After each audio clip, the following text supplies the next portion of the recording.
Most of us have probably heard this saying, "I'll sleep when I'm dead." This phrase is typically used by those who are living busy lives and are proud of themselves for continuing to hustle. They often prioritize getting ahead in life over the detrimental effects of lack of sleep. Sometimes this phrase is turned into a word of advice. You can sleep when you're dead. But this type of advice could actually be deadly.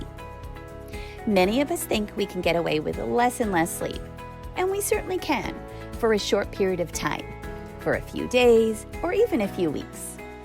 However, when we go extended periods without catching up on our sleep, there's a detrimental impact on our physical and emotional health. Sleep is an essential part of our functioning.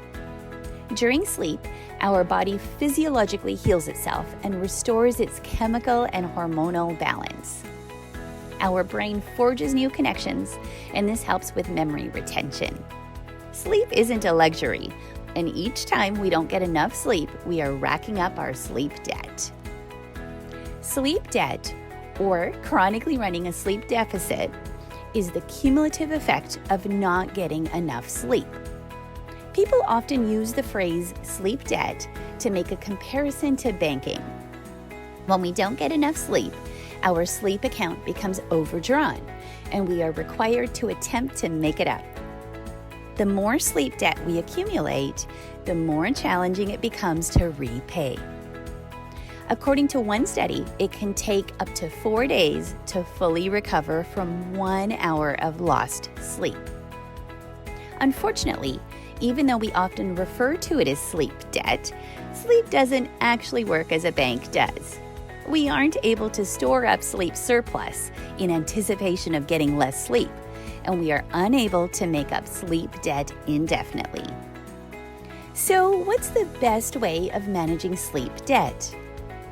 When it comes to our health, prevention is always the best method. So, we should all be aiming to get 6 to 9 hours of sleep a night, most nights.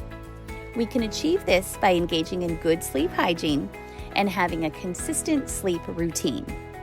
If we are getting a less than ideal number of hours of sleep, we generally shouldn't go more than a few days without allowing ourselves to catch up, by allowing ourselves a night or two to sleep as much as we need, which should generally be achieved by getting into bed earlier than usual rather than excessively sleeping in.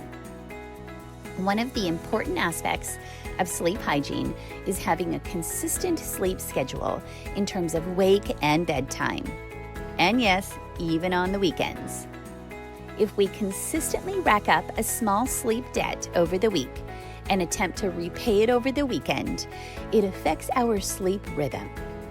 For example, if we work Monday to Friday and sleep in on Saturday and Sunday, this makes it more challenging to go to bed at the appropriate time Sunday and will likely affect how we feel when we wake up Monday.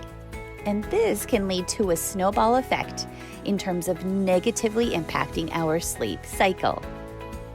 The variability in sleep and wake times is less concerning if you aren't encountering any sleep problems.